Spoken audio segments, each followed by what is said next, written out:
안녕하세요. 잘 지내시죠? 까레라이스님하고 인터뷰한 이후에 구독자가 조금 많이 늘었어요. 평상시에 느는 속도에 비해서 조금 많이 늘었죠. 참 너무 감사드리고, 또 아마 같은 사회복지사 선생님들이 많이 구독해 주셨을 것 같아요. 아니신 분도 계시겠지만, 그래서 너무 감사드리고, 제가 오늘 여러분들과 나누고 싶은 얘기는 제가 겪었던 그 상황, 제가 살아왔던 그 과정 중에 한 가지에 대해서 얘기를 좀 하고 싶어요. 제가 직업이 제일 어려운 사람들, 어떻게 보면 제일 도움이 필요한 사람들을 만나는 일을 하는 사람이잖아요. 근데 제가 그 도움을 받아야 되는 입장이 되었을 때 저는 사실 그런 도움을 하나도 받지 못했었거든요. 그때 굉장히 절망스러웠었어요. 이혼을 하고 나서 처음에 이혼하는 것도 바로 이혼을 한 것도 아니기는 했어요. 그 상대가 합의 이혼을 안 해줬기 때문에 몇 년을 그렇게 뭐 지내긴 했었죠. 어쨌건 혼자만의 힘으로 아이를 키우기 시작한 게 저희 아이가 11살 때였어요. 근데 이제 아시겠지만 부부의 그 재산은 공동 재산이잖아요. 그래서 이제 전 남편의 빚을 제가 다 떠안고 뭐 이런 일들이 있었고 해가지고 되게 힘들었죠. 정말 되게 힘들었어요. 빚도 되게 많고. 그리고 제가 그 당시에 받던 월급이 제가 언젠가 한번 영상에서 말씀드린 적이 있었는데 한 220만 원 정도. 제가 그때 직급이 일반 사원, 평직원 직급이었고 뭐 호봉도 그때는 그렇게 많지 않았고 그래서 급여가 굉장히 낮아서 한 220만 원 이렇게 받았어요. 근데 제가 법적으로 최저임금 이상 받고 있고 제가 근로 능력이 있잖아요. 그러니까 한국에서는 저희 아이가 어리고 제가 실질적으로 혼자 키우고 빚도 많고 그 제 소득으로 봤을 때 제가 가지고 있는 빚이 되게 많으니까 그거가 상쇄가 돼야 되는데 절대 이제 소득이 있으면 빚은 중요하지 않거든요. 한국에서는 전 재산도 없고 그런 상황에서도 제가 혼자 아이를 키우는 그런 상황에서도 어떠한 도움도 받을 수가 없었어요. 그리고 이제 제가 일하는 직종 자체가 굉장히 업무가 많고 제가 아이가 어린데도 제 나름대로는 그때 살아남으려고 10시, 11시 그렇게까지 11시, 12시 거의 매일 야근을 했었어요. 11살짜리 아이를 집에 혼자 두고 그러니까 아이가 저랑 계속 둘이 살았으니까 엄마가 야근하고 외근 가고 뭐 출장 가고 이러는 일들에 대해서 힘들기도 하면서도 그냥 엄마가 항상 그렇구나 그냥 이렇게 그냥 익숙해졌던 것 같아요. 이제 우린 둘밖에 없었으니까. 사회적으로 제가 그런 입장에 처했을 때 저는 정말 아무도 저를 보호해 줄 수 없는 그런 상황이었거든요. 개인적으로 저희 가족이 저를 혼자서 제가 아이를 키우니까 저한테 어떤 도움을 준다거나 아이를 케어해 줄 수 있는 어떤 주변에 그런 게 없었어요. 뭐 아시는 분은 아시겠지만 저희 아이가 ADHD고 그래서 많이 힘든 아이였죠. 그래서 아이가 저한테 엄마 일 안 하고 집에 있으면 안 돼. 뭐 학교 갔다 오면 엄마가 집에 있으면 안 돼. 이런 거 얘기할 때도 있었거든요. 근데 이제 그때는 저도 너무 팍팍하고 너무 힘들 때라서 아이가 그렇게 얘기하면은 그냥 아 엄마가 집에 있었으면 좋겠지. 그냥 엄마가 근데 어떡하지? 우리 누구도 알잖아. 그냥 그렇게 얘기했으면 되는데 그때 저도 조금 여유가 없을 때라 가지고 아이한테 엄마가 돈 안 벌면은 누가 돈 벌어서 너랑 나랑 먹고 살아. 어떻게 너 학교 가고 어떻게 엄마가 너 학원 보내줘? 그렇게 하면서 아이한테 상처를 줬던 것 같아요. 그때 정말 근데 너무 절망스러웠던 게 저희 아이가 중2 때 학교 폭력을 당했어요. 근데 제가 그 해에 자궁 근종 수술을 하느라고 병원에도 꽤 있었고 몸도 굉장히 안 좋았었어요. 그래서 휴가를 다 쓴 상황이었는데 12월에 저희 아이가 학교 폭력을 당해서 학교에 그 학교 폭력 관련된 일을 처리하러 가야 되고 이런 일들이 있었어요.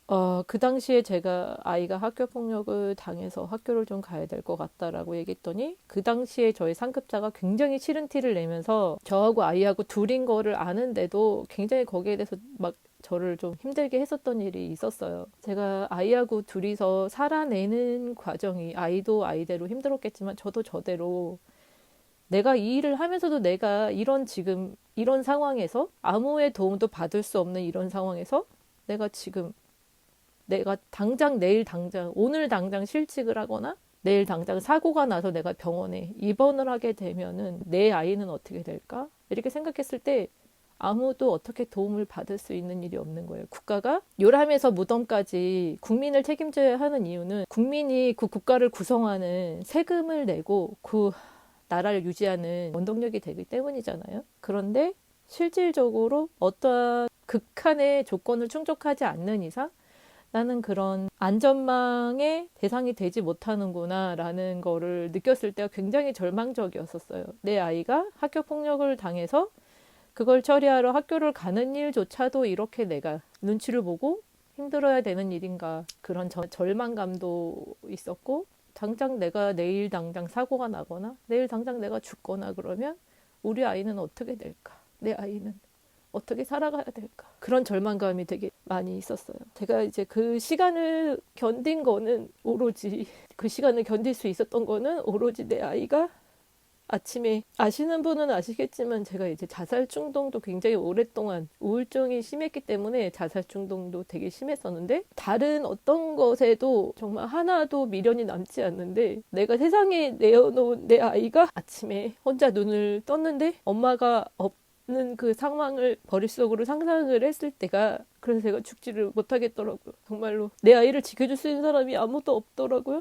그래서 제가 버텼거든요, 그 시간을. 제가 이제 목소리도 크고 많이 웃고 막 이러니까 사람들이 잘 몰랐어요. 저희 아이가 이렇게 힘든 아이인지도 잘 모르고, 제가 이렇게 힘들게 견디는 것도 사실 사람들이 잘 몰랐었어요. 도대체 이 나라는, 나는 진짜 어떻게 해야 되나, 이 나라에서 나는 어떻게 아이를 키우고 살아야 되나, 그런 생각을 많이 했었던 시기였었던 것 같습니다. 그래서 제가 그때부터 생각했던 게, 직업이 나를 책임져주지 못하는구나. 직장에서 내가 가지고 있는 직함이라는 게 나를 대신해 줄 수 없는 거구나라는 생각을 많이 했고, 그래서 나는 어떻게 살아야 될까에 대한 생각들을 참 많이 했던 것 같아요. 그래서 어떻게 보면 일반적인 저희 직종에서 일하는 사람들이랑은 제가 좀 다르게 살고 있는 것 같아요. 그리고 이제 뭐 제 나이 또래의 사람들에 비해서는 제가 좀 어떻게 보면 되게 많이 다를 수도 있어요. 그런데 저한테는 지켜야 되는 아이가 있었고, 믿을 수 있는 사람이 없었어요, 저밖에. 견디고 이겨내고, 그러기 위해서 굉장히 오랫동안 버티고 버텼죠. 극한의 순간이 올 때도 항상 그런 생각을 하면서 많이 버텼던 것 같아요. 제가 그래서 그때 제가 이 일을 하면서 저희 머릿속에 항상 있었던 질문이, 나는 누군가를 위한 일을 하는 사람인데 그들의 인권이 중요하다고 계속해서 교육받고, 그 인권을 지키기 위해서 우리가 굉장히 대변자로서의 역할을 많이 하는데, 그러면 우리의 인권은, 나의 인권은 어디에 있는 거지? 나를 누가 보호해 줄 수 있는 거지? 에 대한 의문이 되게 많이 들었었어요. 그래가지고 2020년에 제가 어떤 걸 목표로 삼았었냐면, 2019년에 고3이었고 2020년에 재수를 했는데, 그 재수할 때 제가 이제 우유 배달 그만두고 도대체 내 인권은 어디에 있을까? 국가란 존재는 도대체 무엇일까? 이런 고민들을 정리하고 싶어가지고 그 국가인권위원회에서 진행하는 인권 강사가 되려고 거기에 이제 교육에 참여 신청을 했고, 교육을 1년 동안 받았었고, 위촉 강사 심사를 했지만 아쉽게도 위촉 강사가 되지는 못했어요. 그래서 1년 교육을 수료한, 인권 강사 교육을 수료한 사람이 됐죠. 그 당시 제 목표는 뭐였냐면, 수어로 통역할 수 있는 인권 강사가 되는 게 제 목표였었는데, 사실은 수어 통역사 시험도 필기만 붙고 실기는 안 해가지고 올해 원래 시험을 봤어서 실기 시험 봤어야 되는데 공부를 안 해서 아예 안 봤었어요, 그때. 그래서 이제 내년에 1년 한 번 더 이제 실기 시험을 볼 수 있는 기회가 있고, 실기 시험 이번에 안 되면 필기 시험 다시 봐야 돼가지고 얘는 꼭 붙고 싶긴 해요. 수어 통역사가 꼭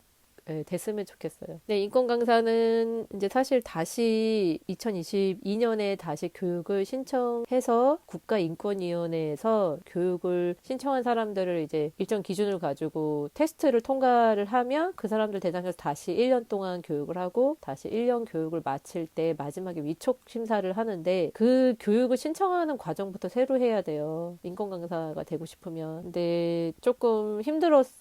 교육하는 과정이 쉽지 않았거든요. 근데도 위촉 강사에 대한 욕심이 조금 남아있어서 다시 신청을 해야 되나 이런 생각들도 하고 있어요. 제가 까리라이스님 채널에 나갔던 이유는 저를 알리고 싶은 것도 있었죠. 제가 채널을 운영하고 있으니까 저를 알리고 싶은 마음도 있었고, 두 번째로는 아무도 우리 직업에 대해서 얘기하는 사람이 별로 없잖아요. 왜냐면 자기 얼굴을 드러내고 얘기하면 우리 바닥이 좁으니까 잘못하면 불이익 당할 수 있고, 회사에서 어떤 불이익을 당할 수도 있다는 두려움 때문에 그렇게 알리는 사람이 없어서 그런 걸 좀 알리고 싶은 마음도 있었어요. 그 보수교육 가면은 남양주 에 있는 복지관 관장님이 항상 사회복지사들 처우 개선에 대해서 모여서 데모해야 된다 이런 말씀을 하셨는데, 사실 우리가 일하면서 왜 의사나 간호사들이 병원 파업하면 욕 되게 많이 먹잖아요. 생명을 볼모로 파업한다. 근데 우리 같이 인식도 별로 없는 직종에서 만약에 우리가 어떤 뭐 그런 단체 행동을 한다 그러면 국민들의 정서상 그걸 이해할 수 있을까? 이런 생각이 저는 사실 들어요. 이번에 영상에 달린 댓글도 보면 대부분 다 저의 의견에 동의해 주시고 아니면은 이해한다거나 뭐 몰랐던 거였다라든지 이런 댓글이 많지만, 그중에 보면 삐딱선을 타는 사람들이 꽤 있어요. 워낙 많은 사람들이 있으니까. 그 사람들이 볼 때는 그렇게 좋은 일 한다는 소리 들으면서 왜 돈 밝히냐, 그러면 그 일을 하지 말아라라는 식으로 얘기하는 사람들 되게 많았거든요.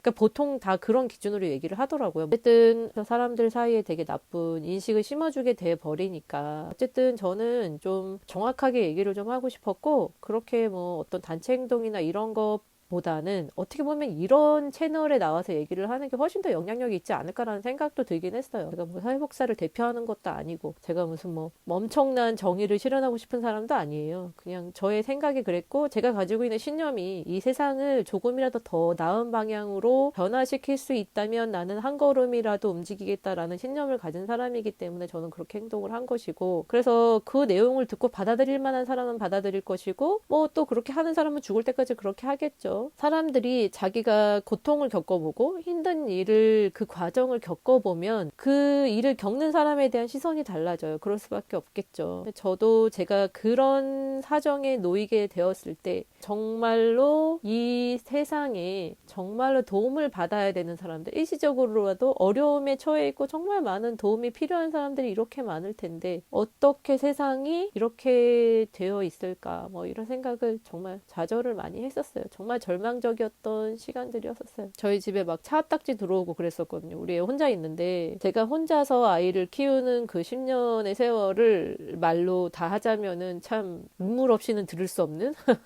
그런 얘기죠. 그래서 저같이 도움받지 못하는 사람들이 많을 거라는 생각을 했어요. 겉으로는 괜찮은 척 하지만 속으로는 썩어 문드러져 가는 사람들이 정말 많을 거라는 생각을 했어요. 그래서 저 같은 사람들한테 조금이라도 도움이 되고 싶고, 어떻게 하면은 거기서 빠져나올 수 있는지 그거를 한마디라도 조금 더 힘을 보태주고 싶었어요. 그게 당신이 열심히 살지 않아서가 아니고, 당신이 잘못해서가 아니고, 우리가 조금 운이 없었던 거라는 거를 얘기해주고 싶었어요. 계속해서 그런 날만 있는 게 아니라고, 괜찮아지는 날도 온다고, 조금만 버티자고, 같이 버티자고, 그렇게 말해주는 사람이 되고 싶었어요. 그래서 제가 영상을 찍고, 조회수는 얼마 안 나오지만 그 영상을 올리는 일을 계속하고 있는 이유는 그런 것들이에요. 이제 괜찮아진 줄 알았는데 아직도 이런 얘기들을 하면 제가 아직도 이 안에 아무래도 아직도 많이 있나 봐요. 그게 맺힌 게 많이 있나 봐요.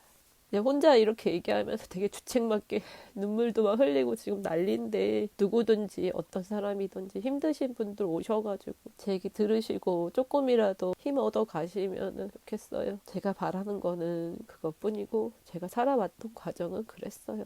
갑자기 너무 많이 울어가지고 또 영상이 이렇게 됐네요. 좋은 저녁 되시고, 오늘은 여기까지 하고, 구독해주셔서 감사하고 영상 봐주셔서 너무 감사합니다. 앞으로도 많이 봐주시고 듣고 싶은 얘기 있으시면 저한테 댓글 남겨주세요. 추운데 건강 유의하시고 또 다음 영상에서 만나겠습니다. 안녕히 계세요. 안녕.